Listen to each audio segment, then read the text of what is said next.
પ્રભાતમ મિત્રો, ધોરણ 12 સંસ્કૃત અને ગદ્ય છે 14 વિવાહ સંસ્કાર, જે આપણે 2 ભાગ જોઈ ગયા છીએ ત્યાંથી આપણે આજ આગળ લેશું. પહેલા 2 ભાગમાં આપણે જોયું હતું કે પુરોહિત અને યજમાન વચ્ચે સંવાદ થાય છે અને એ સંવાદમાં યજમાન પોતે પ્રશ્ન કરે છે અને પુરોહિત એમના જવાબ આપે છે. યજમાને પ્રશ્ન કરેલો હતો કે પ્રદક્ષિણા એટલે શું, અને આ વિવાહ સંસ્કારમાં આ વિધિ શું છે, તો એ પ્રદક્ષિણા વિશે જણાવ્યું હતું અને પુરોહિતે એમના સરસ જવાબ આપ્યા હતા. અને આજે આપણે બીજો એણે જે પ્રશ્ન કર્યો હતો કે સપ્તપદી, ત્યાંથી આપણે આગળ લેવાનું છે. યજમાને પ્રશ્ન કર્યો હતો કે કિમ ઇદમ સપ્તપદી ઇતિ, આ સપ્તપદી શું છે એવો યજમાને પ્રશ્ન કર્યો હતો. ત્યારે હવે એનો જવાબ એ પુરોહિત આપે છે કે સપ્તાનામ પદાનામ સમાહારઃ સપ્તપદી, 7 પગલાઓનો, પદાનામ એટલે પગલાઓનો, 7 પગલાઓનો સમાહાર એટલે કે સમૂહ, 7 પગલાઓનો સમૂહ એટલે સપ્તપદી. 7 પગલાઓના સમૂહને સપ્તપદી કહેવાય. ઇયમ સપ્તપદી વૈદિકસ્ય વિવાહ વિધેહિ આત્મા. ઇયમ આ સપ્તપદી એ વૈદિકસ્ય એટલે કે વૈદિક સાહિત્યના, વૈદિકના વિવાહ વિધે, વૈદિક વિવાહ વિધિનો આત્મા છે. આ સપ્તપદી વૈદિકના વિવાહ વિધિનો આત્મા છે. એટલે કે આ સપ્તપદી એ શું છે તો કે વૈદિક વિવાહ વિધિનો એક આત્મા છે. હવે યજમાન અસ્મિન વિધો કિમ ભવતી, હવે આ વિધિમાં શું થાય છે? સહજ પ્રશ્ન થાય ને, તો યજમાને પ્રશ્ન કર્યો કે અસ્મિન વિધો, હવે આ વિધિમાં કિમ ભવતી, શું થાય છે, આ વિધિમાં ખરેખર શું કરવામાં આવે છે? ત્યારે પુરોહિત હવે એનો જવાબ આપે છે કે અસ્મિન વિધો વધુવરો જગત વ્યાપકસ્ય ઈશ્વરસ્ય દેવતાનામ પ્રતિનિધિ રૂપસ્ય અગ્નેહિ સમાજસ્ય ચ સમક્ષમ એકસ્યામ દિશાયામ સમાનયા ગત્યા સહભાવેન ચ સપ્તપદાની ચલતઃ. હવે કે છે કે અસ્મિન વિધિ, આ વિધિમાં વધુવરો, વર અને કન્યા એટલે કે વધુ અને વર, જગત વ્યાપકસ્ય ઈશ્વરસ્ય, તો જગત વ્યાપક ઈશ્વરની, દેવતાનામ પ્રતિનિધિ રૂપસ્ય, દેવતાઓના પ્રતિનિધિ રૂપ એવા, અગ્નેહિ અગ્નિની, સમાજસ્ય સમક્ષમ, સમાજની સામે અથવા સમાજની સમક્ષ અથવા સમાજની સાક્ષીએ, એકસ્યામ દિશાયામ, એક જ દિશામાં, એક દિશામાં, અને સમાન ગત્યા, સમાન ગતિથી, સહભાવેન એક સાથે રહીને, સપ્તપદાની 7 પગલાઓ, ચલતઃ 7 પગલા ચાલે છે. અસ્મિન વિધો, આ વિધિમાં વધુવરો, વધુ અને વર, જગત વ્યાપક ઈશ્વર છે, જગત વ્યાપક ઈશ્વરની, દેવતાના પ્રતિનિધિ રૂપસ્ય, દેવતાઓના પ્રતિનિધિ રૂપ એવા, અગ્નેહિ અગ્નિની, અને સમાજસ્ય ચ, અને સમાજની સમક્ષમ, સમાજની સમક્ષ, એકસ્યામ દિશાયામ, એક જ દિશામાં, અને સમાનયા ગત્યા, સમાન ગતિથી અથવા સમાન ગતિ સાથે, સહભાવેન, સમાન ગતિ સાથે,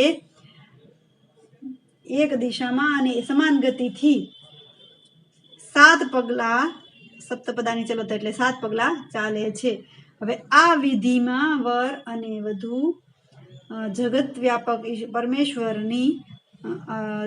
પરમેશ્વરની અને દેવતાઓના પ્રતિનિધિ રૂપ એવા અગ્નિદેવની અને સમાજની સાક્ષીએ સમાન દિશામાં અને સમાન ગતિથી સાથે, એક સાથે રહીને 7 પગલા ચાલે છે. યજમાન અસ્ય કિમ તાત્પર્યમ, હવે આનો આશય શું, એટલે કે તેનો મતલબ શું? તાત્પર્ય મતલબ તેનો મતલબ શું? અસ્ય કિમ તાત્પર્યમ, તો આનો શું આશય છે? ત્યારે પુરોહિત કહે છે કે વિવાહેન વિધિના વધોહો વરસ્ય ચ આત્મનોઃ એક્યમ સાધ્યતે. હવે કે છે કે વિવાહ વિધિના વધો એટલે કે વિવાહની વિધિ વડે, વધો એટલે કે વધુ, અને વરસ્ય અને વર, ચ આત્મનો એમ બંને, વધોહો વરસ્ય ચ એમ વર અને વધુ બંનેની, આત્મનો એટલે પોતાની એકતા, એક્યમ પોતાની એકતાને સાધ્યતે સાધે છે. વિવાહ વિધિ વડે વર અને કન્યા બંને પોતાની એકતાને સાધે છે. અર્થાત શરીરેણ ભિન્નો અપી વધૂવરો આત્મના એકત્વમ ભજતઃ. અર્થાત શરીરેણ ભિન્નો શરીરથી જુદા જુદા હોવા છતાં અપી છતાં પણ વધૂવરો વર અને કન્યા બંને આત્મના એટલે કે આત્માથી બંને પવિત્ર આત્માથી એકત્વમ ભજત એકતાને પામે છે, એકતાને સાધે છે. વર અને કન્યા બંને એકબીજા સાથે મનથી એક્ય સાધે છે. જો પહેલી લાઈન કે વિવાહ વિધિ વડે વર અને કન્યા બંને એકતાને સાધે છે. અર્થાત શરીર જુદા જુદા હોવા છતાં વધુ અને વર બંને પવિત્ર મનથી એકતાને સાધે છે અથવા એકતાને પામે છે. આત્મનો એક્યત્વાત ઉભયોઃ ગમનસ્ય દિશા ગતિશ્ચ સર્વત્ર સમાનતામ ભજત. હવે એમ કીધું કે આત્મનઃ વ્યક્તિની એક્યત્વાત વ્યક્તિની એકતામાંથી ઉભયો એટલે કે બંનેના ગમનસ્ય દિશા બંનેના ગમનની દિશા અને ગતિશ્ચ અને ગતિ વડે સર્વત્ર એટલે કે બધે જ સર્વત્ર સમાનતામ ભજત સમાનતાને પામે છે. એટલે કે વ્યક્તિની એકતામાંથી બંનેના ગમનની દિશા વડે અને ગતિ વડે સર્વત્ર સમાનતા પામે છે. દિશાયાઃ સમાનતા અર્થાત વિચારસ્ય એકતા. હવે એમ કીધું કે દિશાયાઃ તો કે દિશાની અને સમાનતા અને સમાનતા એટલે કે વિચારની એકતા. દિશાની એકતા અને વિચારની એકતા અર્થાત વિચારસ્ય એકતા અર્થાત વિચારની એકતા. ગતેહિ સમાનતા અર્થાત ઉદ્યોગે સમાનમ સહભાગિત્વમ. ગતેહિ એટલે કે ગતિની સમાનતા અર્થાત ગતિની સમાનતા અર્થાત ઉદ્યોગ એટલે કે કાર્યમાં કામમાં સમાનમ સહભાગિત્વમ સમાન સહભાગીપણું. વધુ વરો યદા સમાનમ એવ વિચાર્યતઃ સમાનમ ચ ઉદ્યોગમ કુરુતઃ તદા તૌ ગૃહસ્થાશ્રમસ્ય લક્ષ્યમ અવશ્યમેવં પ્રાપ્નુતઃ. જો અહીંયા સંધિ છે અવશ્યમ લક્ષ્યમ વત્તા અવશ્યમ વત્તા એવ. તો અહીંયા આપણે છેલ્લે જોયું હતું કે ગતિની સમાનતા અર્થાત કાર્યમાં સમાન સહભાગિત્વ એટલે કે સમાન સહભાગીપણું જ્યારે યદા એટલે જ્યારે વધુ વરો વર અને કન્યા બંને સમાનમ એવ બંને સમાનપણે જ વિચાર્યતઃ બંને સમાનપણે જ વિચાર કરે છે અને સમાનમ ઉદ્યોગમ અને સમાન કાર્ય કરે છે તદા ત્યારે સમાન કાર્ય કરે છે ત્યારે તૌ ગૃહસ્થાશ્રમસ્ય ત્યારે તે બંને ગૃહસ્થાશ્રમસ્ય એટલે કે ગૃહસ્થાશ્રમના લક્ષ્ય એટલે કે લક્ષ્યને અથવા ધ્યેયને અવશ્યમેવ પ્રાપ્નુતઃ અવશ્ય પ્રાપ્ત કરે છે, ચોક્કસ પ્રાપ્ત કરે છે. ત્યારે ગૃહસ્થાશ્રમનું લક્ષ્ય ચોક્કસ પ્રાપ્ત કરે છે. જો અહીંયા ગૃહસ્થાશ્રમ શબ્દ આવ્યો છે તો ગૃહસ્થાશ્રમ એટલે એની પણ આપણને 2 માર્કમાં નોંધ પૂછાઈ શકે છે. તો ગૃહસ્થાશ્રમ એટલે તો કે વૈદિક સંસ્કૃતિમાં આમ તો માનવ જાતને માનવ જીવન દરમિયાન 4 તબક્કામાંથી પસાર થવાનું હોય છે. તો મનુષ્ય જીવનના ખરેખર 4 તબક્કા ગણીને તેને કુલ 4 વિભાગમાં વિભક્ત કર્યા છે. તો મનુષ્યનું જો આયુષ્ય 100 વર્ષનું માનવામાં આવે છે એમાંથી પહેલા 1 થી 25 વર્ષ સુધીનો જે સમય છે એ સમયને બ્રહ્મચર્યાશ્રમ કહેવામાં આવે છે અને 26 થી 50 વર્ષનો જે સમયગાળો છે એ એટલા વર્ષ દરમિયાન ગૃહસ્થાશ્રમ કરવામાં આવે છે. અને આ ગૃહસ્થાશ્રમ છે.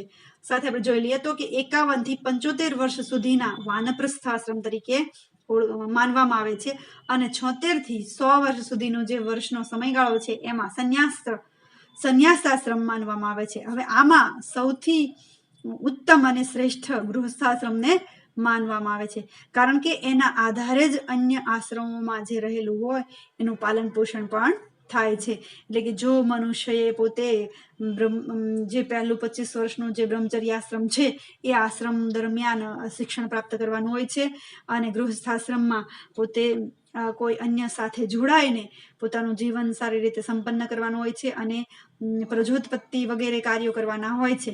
અને ત્યાર પછી વાનપ્રસ્થાશ્રમ છે, તો એ વાનપ્રસ્થાશ્રમમાં જે કાંઈ હોય એ ઘરમાં રહી અને બધું છોડવાનું હોય છે, અને ત્યાર પછી સંન્યાસી જેવું જીવન જીવવા માટે વનમાં જઈ અને પોતાનું જીવન સંપન્ન કરવાનું છે, પૂર્ણ કરવાનું હોય છે. અને એમાં એટલા માટે જ અહીંયા એવું કીધું છે કે આ જે ગૃહસ્થાશ્રમ છે એ બહુ ઉત્તમ મનાય છે, કારણ કે એના આધારે જ બાકીના બીજા પછીના આશ્રમોનું પણ એના આશ્રય રહેલા હોય છે. એટલે કીધું તેના આધારે જ અન્ય આશ્રમમાં રહેલાઓનું પાલન પોષણ થાય છે. તો આ ગૃહસ્થાશ્રમને માટે ધન્યતાનો ભાવ પણ વ્યક્ત કરતા કહેવાયું છે. કોઈએ કહ્યું છે કે ધન્યો ગૃહસ્થાશ્રમ, એટલે કે ગૃહસ્થાશ્રમ ધન્ય છે. જેમ બધા જીવો વાયુને આશ્રયે જીવે છે, એટલે કે વાયુ ભક્ષણ કરીને જીવે છે, તેમ બધા આશ્રમોમાં ગૃહસ્થાશ્રમનો આધાર લઈને બધા રહે છે. માટે જ ગૃહસ્થાશ્રમ એટલે પ્રાણવાયુ જેવો છે. તે સર્વ એટલે કે અન્ય આશ્રમોનો ભાર પણ ઉપાડે છે. આથી ગૃહસ્થાશ્રમમાં રહીને પોતાના કર્તવ્યો સારી રીતે કરનાર જે કોઈ હોય, સૌ કોઈ હોય એને ધન્ય છે એવું કહેવામાં આવે છે. તો આ બધું આપણે ગૃહસ્થાશ્રમની નોંધમાં લખીશું. અને હવે યજમાન પ્રશ્ન કરે છે કે ગૃહસ્થાશ્રમ કિમ લક્ષ્યમ. હવે અહીંયા એવું કીધું કે ગૃહસ્થાશ્રમનું લક્ષ્ય ચોક્કસ પ્રાપ્ત કરે છે. તો એ ગૃહસ્થાશ્રમનું લક્ષ્ય ખરેખર શું છે? તો પુરોહિત હવે જણાવે છે કે એનું ખરેખર લક્ષ્ય શું છે. તો કે પુરોહિત કહે છે કે સપ્તપદ્યાનામ યાની સપ્તપદાની સંતિ તાની એકૈકમ લક્ષ્યમ સૂચયંતી. હવે કીધું કે આ સપ્તપદીમાં જે યાની સપ્તપદાની એટલે કે જે 7 પગલાઓ હોય છે, તાની એકમ તેમાં એક ધ્યેયને, હવે એક પગલે એક ધ્યેયને સૂચયંતી સૂચવે છે. જે એક પગલું છે એ એક પગલાએ એક ધ્યેયનું સૂચન થાય છે. તો સૂચન કરેલું છે. તો કયા પગલામાં કયા ધ્યેયનું સૂચન કરેલું છે એ આપણને હવે પુરોહિત જણાવે છે. કહે છે કે અન્ય અન્ન ઐશ્વર્ય અર્યાય. હવે એમ કીધું કે અન્ય ધ્યેય ઐશ્વર્યાય એટલે કે પહેલું અન્ન અને ધન વગેરે, અન્ન વગેરેની સમૃદ્ધિ માટે પહેલું પગલું શેના માટે લેવામાં આવે છે? તો કે અન્ન માટે. બીજું બલાય એટલે કે બળ માટે, શક્તિ માટે. ધનાદિનામ ત્રીજું પગલું છે ધનાદિનામ ઉન્નતયે ધન વગેરેની ઉન્નતિ માટે, ધન સંપત્તિની ઉન્નતિ માટે. સુખાય ચોથું પગલું સુખ માટે. પાંચમું સહાયકાનામ પશુનામ પ્રાપ્તયે, પાંચમું પગલું છે કે પશુનામ સહાયકાનામ જે ખેતીમાં મદદ કરે છે એવા મદદરૂપ થનારા પશુઓ માટે, પ્રાણીઓ માટે. એટલે કે પોતાને મદદરૂપ થાય છે કયા બધા? તો કે ગાય, ભેંસ, બળદ વગેરે પ્રાણીઓની સંપત્તિ માટે, તેમની પ્રાપ્તિ માટે. અને ઋતુભ્ય અર્થાત ઋતુનામ સુખાનુભવાય. હવે છઠ્ઠું પગલું તો કે ઋતુઓ માટે, એટલે કે પ્રત્યેક ઋતુમાં સુખાય સુખનું અનુભવાય એટલે કે સુખનો અનુભવ માટે. એટલે કે ઋતુભ્ય અર્થાત ઋતુનામ સુખ અનુભવાય એટલે કે ઋતુઓ માટે, એટલે કે પ્રત્યેક ઋતુમાં સુખના અનુભવ માટે. અને સર્વ પ્રાણીનામ મિત્રતા ભવતી ઇતિ ચ સપ્ત લક્ષ્યાની. હવે કીધું સાતમું તો કે સર્વ પ્રાણીઓની સાથે મિત્રતા માટે. આમ સપ્તપદ લક્ષ્યાની નિર્ધારિતાની સંતિ. આમ આ 7 ધ્યેયો નિર્ધારિત થયેલા છે. આ 7 ધ્યેયો ચોક્કસ નક્કી થયેલા છે. આ આખું ભાષાંતર જોઈ લઈએ કે 7 પગલાઓના સપ્તપદ્યામ યાની સપ્તપદાની એટલે કે સપ્તપદીમાં જે 7 પગલાઓ હોય છે તે એક પગલે એક ધ્યેયનું સૂચન છે, એક ધ્યેય સૂચવે છે. આ વિધિ કરતા વર અને કન્યા યસ્ય મંત્રસ્ય આ મંત્રનું મંત્રસ્ય ઉચ્ચારણમ કુરુત, મંત્રનું ઉચ્ચારણ કરે છે. સોરી, આ એક વાક્ય રહી ગયું હતું કે આ વિધિ કરવા માટે વર અને કન્યા જે મંત્રનું ઉચ્ચારણ કરે છે તેમાં આ 7 લક્ષ્ય એટલે કે 7 ધ્યેયનું સૂચન છે. 7 ધ્યેયનું સૂચન કરવામાં આવે છે. એમાં પહેલું પગલું અને પહેલું સૂચન તો કે અન્ન વગેરેની સમૃદ્ધિ માટે, બીજું બળ એટલે કે શક્તિ માટે, અને ત્રીજું ધન અને સંપત્તિની ઉન્નતિ માટે, અને ચોથું પગલું સુખ માટે, પાંચમું પગલું કૃષિ વગેરેમાં અને ઘરમાં વગેરેમાં મદદ કરનારા સહાયકાના એટલે કે મદદ કરનારા પશુઓની પ્રાપ્તિ માટે, અને છઠ્ઠું પગલું ઋતુઓ માટે એટલે કે દરેક ઋતુઓમાં આપણે સુખનો અનુભવ થાય છે તેના માટે, અને સર્વ પ્રાણીના મિત્રતા એટલે કે સર્વ પ્રાણીઓની મિત્રતા માટે. આમ 7 પગલાઓ નિર્ધારિત થયેલા છે. હવે યજમાન કહે છે કે સમ્યક પ્રબોધિત અહમ ભવતે નમો નમઃ. હવે કે છે સમ્યક, સારી રીતે હું આપની પાસેથી સારો એવો ઉપદેશ પામ્યો છું. પ્રબોધિત એટલે કે ઉપદેશ પામ્યો છું. હું આપની પાસેથી સમ્યક એટલે કે સારી રીતે સારો એવો ઉપદેશ પામ્યો છું. ભવતો નમો નમઃ એટલે કે આપને હું અભિવાદન કરું છું, નમો નમઃ એમ કરીને. ત્યારે પુરોહિત પણ સામે એવું એનું અભિવાદન કરતા સામે પ્રત્યુત્તર આપતા જણાવે છે કે સ્વસ્તિ ભવતે, આપનું પણ કલ્યાણ થાઓ, તમારું કલ્યાણ થાઓ. સત્યાહ સંતુ યજમાનસ્ય કામાહ, યજમાનની બધી જ ઈચ્છાઓ, યજમાનસ્ય કામાહ એટલે કે ઈચ્છાઓ, યજમાનની બધી જ ઈચ્છાઓ સત્યાહ સંતુ એટલે કે સત્ય થાઓ, સફળ થાઓ. સંતુ સત્યા એટલે કે સાચું, સત્ય એટલે સાચું, સફળ થાઓ સાચી થાઓ, જે તમારી કામના હોય એ બધી સાચી થાઓ મતલબ સફળ થાઓ. આમ આ પાઠ આપણે અહીંયા જ પૂરો કરીએ છીએ. હવે આપણે નવા પાઠ અને નવા કાવ્ય સાથે ફરી મળીશું. આવજો.